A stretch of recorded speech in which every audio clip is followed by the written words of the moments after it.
My name is Matthew Walker. I am a professor of neuroscience and psychology at the University of California, Berkeley, and I am the author of the book, Why We Sleep. What are things that we can all do tonight and in the future to start getting better sleep? Well, beyond carving out a non-negotiable 8-hour sleep opportunity, there are probably at least 5 things that we can do. The first is that we have to try and maintain regularity. And if there's one thing that you take away from this, it would be going to bed at the same time and waking up at the same time, no matter whether it's the weekday or the weekend. Even if you've had a bad night of sleep, still wake up at the same time of day and reset. The second thing is that we are a dark-deprived society in this modern era, and we need darkness in the evening to allow the release of a hormone called melatonin. And melatonin helps the healthy timing of our sleep. So try to dim down half the lights in your home in the hour before bed. Stay away from screens, especially those LED screens. They emit blue light that actually puts the brakes on melatonin. And those blue light emitting devices fool your brain into thinking that it's still daytime, even though it's nighttime and you want to get to sleep. The third key ingredient is to keep it cool. Many of us actually have a bedroom that's too warm in terms of temperature. So an optimal temperature is about 68 degrees Fahrenheit or about 18.5 degrees Celsius. And the reason is that your brain and your body need to drop their core temperature by about 2 to 3 degrees Fahrenheit to initiate good sleep.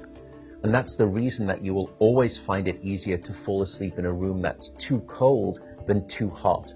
So having a cool room actually takes your brain and body in the right temperature direction to get good sleep. The fourth critical factor is actually avoiding alcohol and caffeine. Unfortunately, this makes me deeply unpopular, but alcohol is perhaps the most misunderstood drug when it comes to sleep. People think that it helps them fall asleep. That's not actually true. Alcohol is a class of drugs that we call the sedatives. And what you're doing is just knocking your brain out. You're not putting it into natural sleep.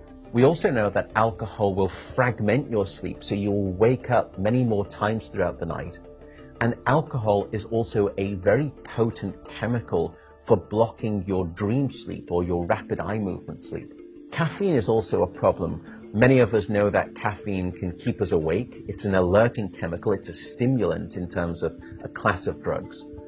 But few people know that even if you can have a cup of coffee after dinner and you fall asleep fine and maybe you stay asleep, the depth of the deep sleep that you have when there is caffeine within your brain isn't as deep as when you have abstained from that cup of coffee after dinner.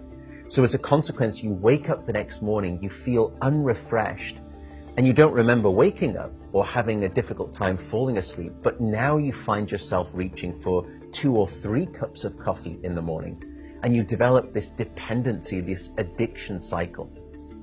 The fifth and final tip for better sleep is to not stay in bed awake. So if you haven't fallen asleep within 20 or so minutes, or you've woken up and you're finding it difficult to fall back asleep, don't stay in bed awake. The reason is that your brain very quickly starts to learn the association between your bed being about the place that you're awake rather than your bed being about sleep. So the advice is to get up, go to another room, and in dim light, just read a book. No screens, no email checking, no food.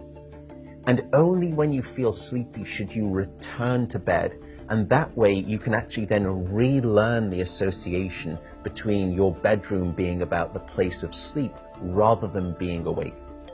I should also note that some people don't like the idea of getting up and going out to a different room if it's dark and they're warm in bed. An alternative is actually meditation. Meditation has been demonstrated in clinical trials to help people just relax the body, calm down the fight or flight branch of the nervous system that can happen when we wake up in the middle of the night and we have that Rolodex of anxiety thoughts. And by meditating, you can start to quiet the mind as well as the body, and that also helps you fall back asleep more easily.